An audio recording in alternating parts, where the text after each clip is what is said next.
Hello दोस्तों, नमस्कार। Way of maths channel में आपका फिर से स्वागत है। मैं हूं एम के गुजर और इस वीडियो में लेके आया हूं उत्तर रेलवे, नॉर्दर्न रेलवे का अंबाला डिवीजन में 23 सितंबर 2024 को एक ट्रेन मैनेजर का पेपर हुआ है। उस पेपर का चौथा भाग, पहला भाग क्वेश्चन नंबर 1 से लेकर के 30 तक और दूसरा भाग क्वेश्चन नंबर 31 से लेकर के 60 तक और तीसरा भाग क्वेश्चन नंबर 61 से लेकर के 90 तक मैं पहले हल करवा चुका हूं। उनका लिंक सब प्रत्येक वीडियो के डिस्क्रिप्शन में दे रखा है, वहां से आप देखें। इस वीडियो में लेके आया हूं क्वेश्चन नंबर 91 से। देखते हैं, स्क्रीन पर देखें question number 91। Block section means that portion of the running line between, a में दे रखा है 2 ब्लॉक स्टेशन। ब्लॉक स्टेशन का मतलब है कि वह पोर्शन, वह भाग जो running line between, running line का वह भाग जो दोनों, ए में 2 ब्लॉक सेक्शन, बी में 2 नॉन ब्लॉक सेक्शन, सी में बोथ दोनों। मैं आपको ब्लॉक सेक्शन का मतलब समझा देता हूं। सामान्य नियम 1.02 के 10 में साफ लिखा है, ब्लॉक सेक्शन का अभिप्राय 2 ब्लॉक स्टेशनों के बीच परिचालित लाइन के उस खंड से है जिस पर ब्लॉक सेक्शन की दूसरी ओर के ब्लॉक स्टेशन से लाइन क्लियर मिले बिना कोई परिचालित गाड़ी प्रवेश नहीं कर सकती है। यानी 2 ब्लॉक स्टेशनों के बीच परिचालित लाइन का उस खंड से है। क्लियर हुआ? ए आंसर इसका 2 ब्लॉक स्टेशंस, 2 ब्लॉक स्टेशन के बीच का, यानी ब्लॉक सेक्शन का अभिप्राय 2 ब्लॉक स्टेशनों के बीच परिचालित लाइन के उस खंड से है जिस पर ब्लॉक सेक्शन की दूसरी ओर के ब्लॉक स्टेशन से लाइन क्लियर मिले बिना कोई परिचालित गाड़ी प्रवेश नहीं कर सकती है। क्वेश्चन नंबर 91 का करेक्ट आंसर हुआ ए। नेक्स्ट क्वेश्चन देखेंगे, क्वेश्चन नंबर 92 में है एक्ट मीन्स, अधिनियम मीन्स। ए में इंडियन रेलवे एक्ट 1899, बी में इंडियन रेलवे एक्ट 1989 और सी में Indian railway act 1999। Act means अधिनियम का मतलब है इंडियन रेलवे एक्ट 1989, यानी 92 नंबर के क्वेश्चन का करेक्ट आंसर हुआ बी। अगला क्वेश्चन देखेंगे, क्वेश्चन नंबर 93 में लिखा है पर्याप्त दूरी का अर्थ है खाली जगह सुनिश्चित करने के लिए दूरी। ए में मूवमेंट, बी में ब्लॉक बैक, सी में ब्लॉक फॉरवर्ड और डी में सेफ्टी। करेक्ट आंसर इसका सेफ्टी रहेगा, क्योंकि सामान्य नियम 1.02 के 2 में साफ लिखा है कि पर्याप्त दूरी का अभिप्राय संरक्षा सुनिश्चित करने के लिए पर्याप्त दूरी से है।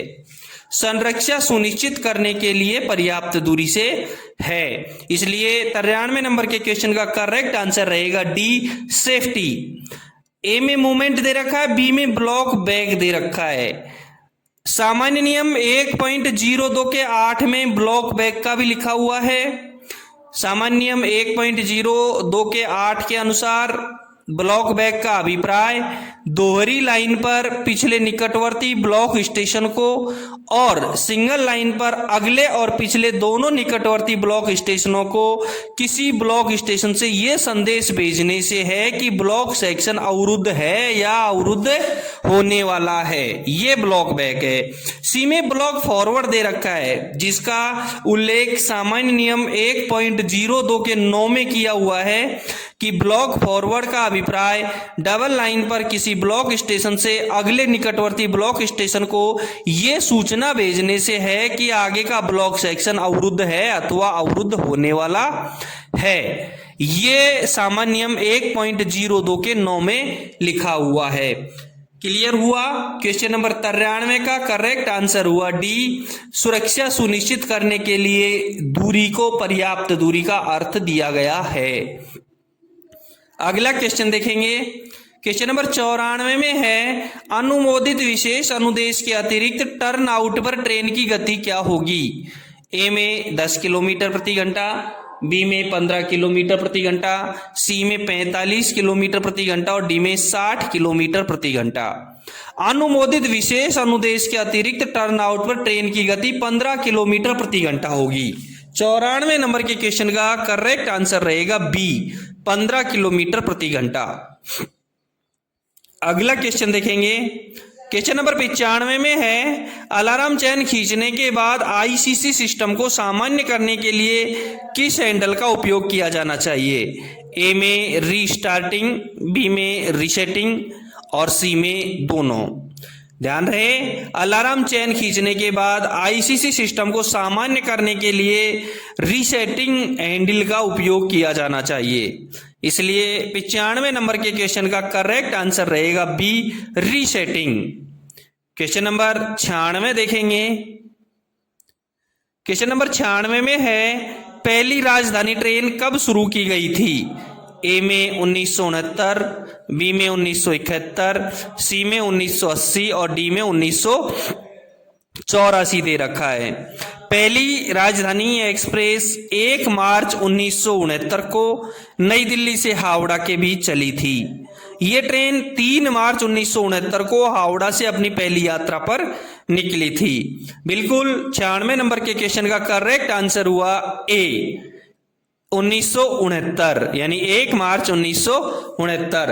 दोस्तों आप देख रहे हैं उत्तर रेलवे का अंबाला डिवीजन का 23 सितंबर 2024 का ट्रेन मैनेजर के पेपर का चौथा भाग, पहला, दूसरा, तीसरा भाग मैंने हल करवा दिए, उनका लिंक डिस्क्रिप्शन में दे रखा है। अब से पहले जो भी वीडियो मैंने हल करवाए हैं उनका पीडीएफ आप डाउनलोड कर सकते हैं। प्रत्येक वीडियो के डिस्क्रिप्शन में जाएं, टेलीग्राम चैनल के लिंक पर क्लिक करें और पीडीएफ डाउनलोड करें। यदि आपके डिवीजन या रेलवे में कोई पेपर हुआ है तो मुझे जरूर भेजें। देखते हैं नेक्स्ट क्वेश्चन। क्वेश्चन नंबर 97 में है, निम्नलिखित में से कौन सी विशेषता राजधानी एक्सप्रेस ट्रेनों से जुड़ी है? ए में बिना आरक्षण सीटिंग, बी में उच्च गति, सी में केवल स्लीपर क्लास और डी में कोई कैटरिंग सेवा नहीं। बिल्कुल करेक्ट आंसर इसका बी रहेगा। राजधानी एक्सप्रेसों से ट्रेनों से बनी जुड़ी जो सुविधा है वो है उच्च गति। 97 नंबर के क्वेश्चन का करेक्ट आंसर रहेगा बी, उच्च गति। अगला क्वेश्चन देखेंगे। क्वेश्चन नंबर 98 में है, राजधानी एक्सप्रेस का सबसे लंबा मार्ग कौन सा है? ए में नई दिल्ली गुवाहाटी, बी में नई दिल्ली मुंबई, सी में नई दिल्ली चेन्नई और डी में नई दिल्ली कोलकाता। सबसे लंबा मार्ग राजधानी एक्सप्रेस का नई दिल्ली से चेन्नई है, जो 4200 किलोमीटर का है।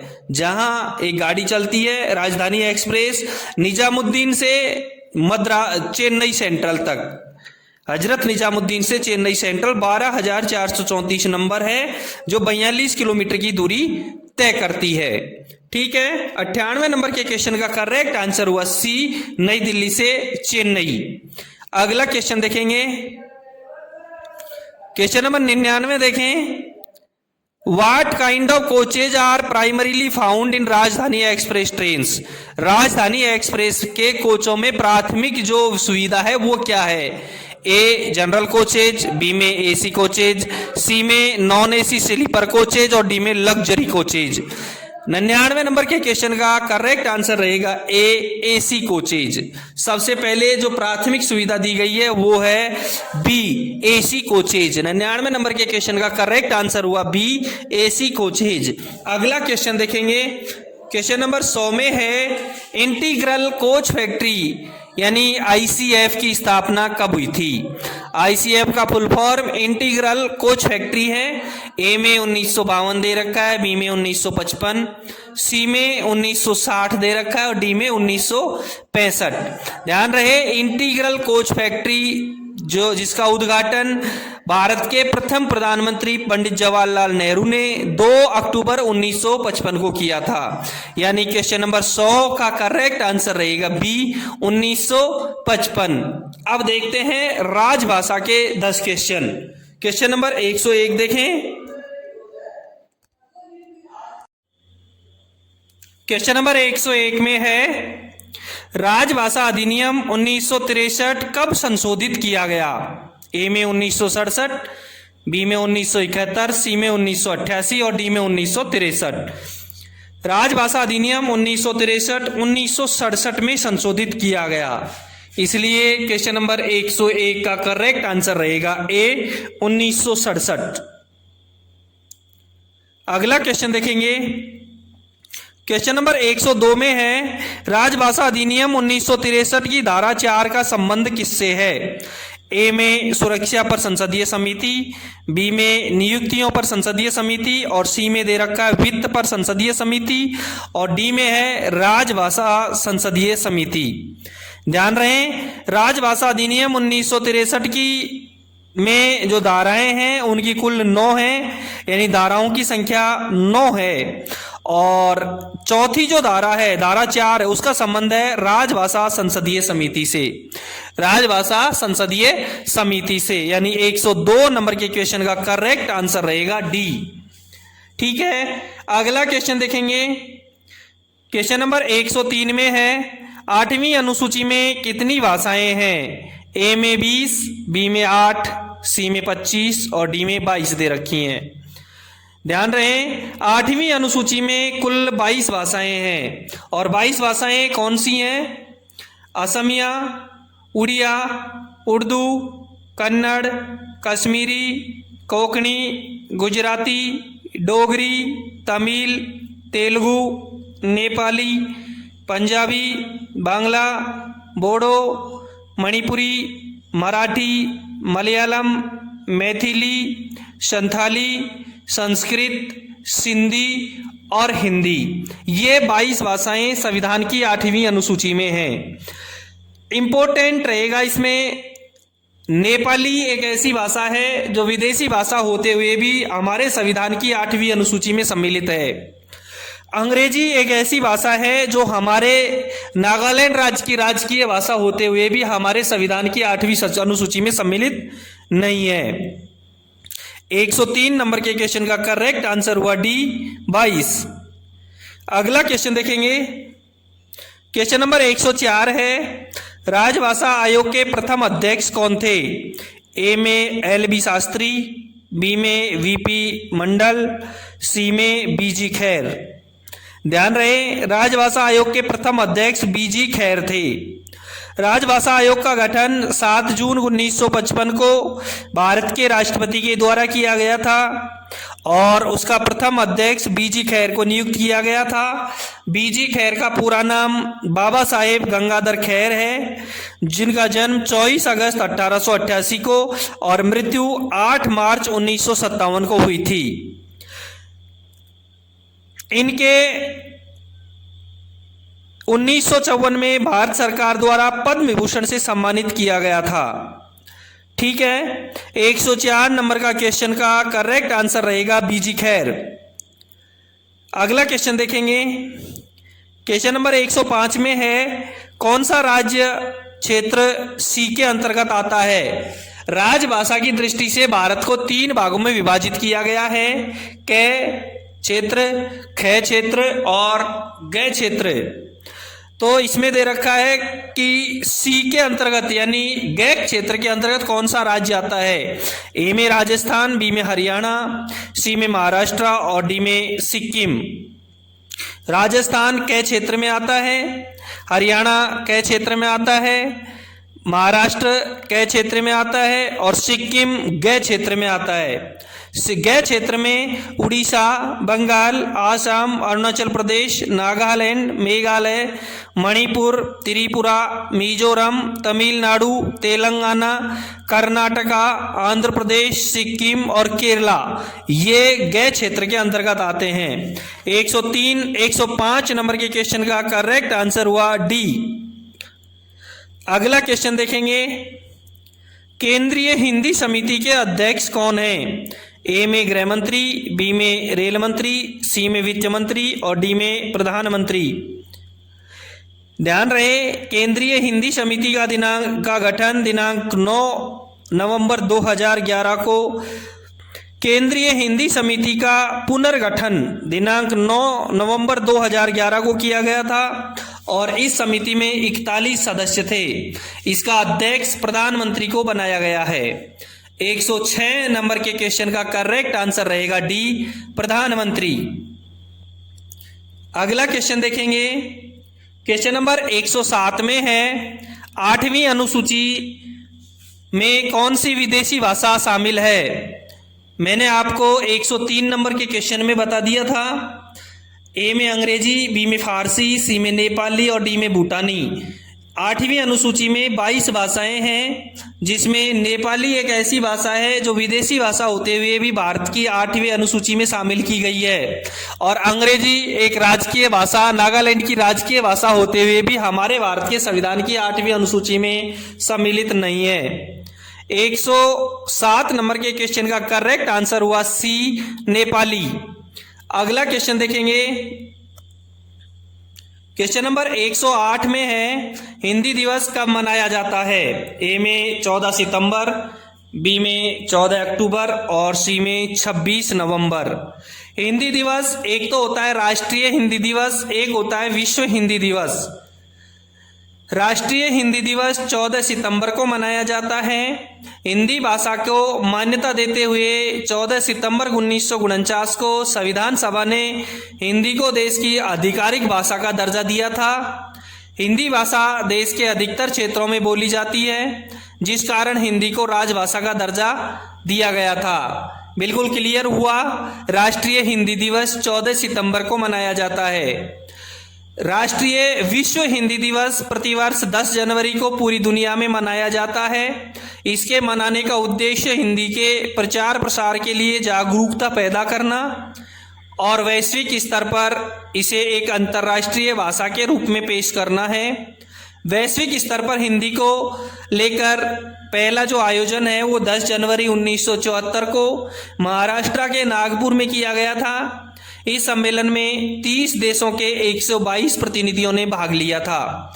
तो 108 नंबर के क्वेश्चन का करेक्ट आंसर हुआ ए, विश्व राष्ट्रीय हिंदी दिवस 14 सितंबर को मनाया जाता है। नेक्स्ट क्वेश्चन देखेंगे, क्वेश्चन नंबर 109 में है, भारत संघ की राजभाषा क्या है? ए में अंग्रेजी, बी में उर्दू, सी में अवधी और डी में देवनागरी लिपि में हिंदी। करेक्ट आंसर रहेगा इसका डी, भारत संघ की राजभाषा देवनागरी लिपि में हिंदी है। नेक्स्ट क्वेश्चन देखेंगे, क्वेश्चन नंबर 110 में है, राजभाषा अधिनियम किस वर्ष पारित हुआ? ए में 1969, बी में 1971, सी में 1980 और डी में 1963। भारतीय राजभाषा अधिनियम 10 मई 1963 को पारित किया गया था और 26 जनवरी 1965 से लागू हुआ था। इस अधिनियम का मुख्य उद्देश्य संघ के राष्ट्रीय प्रयोजनों, संसद में कार्य के संव्यवहार और केंद्रीय तथा राज्य अधिनियमों और उच्च न्यायालयों में कुछ प्रयोजनों के लिए भाषाओं का उपयोग करना है। क्लियर हुआ, राजभाषा अधिनियम 1963 यानी 10 मई 1963 को पारित हुआ।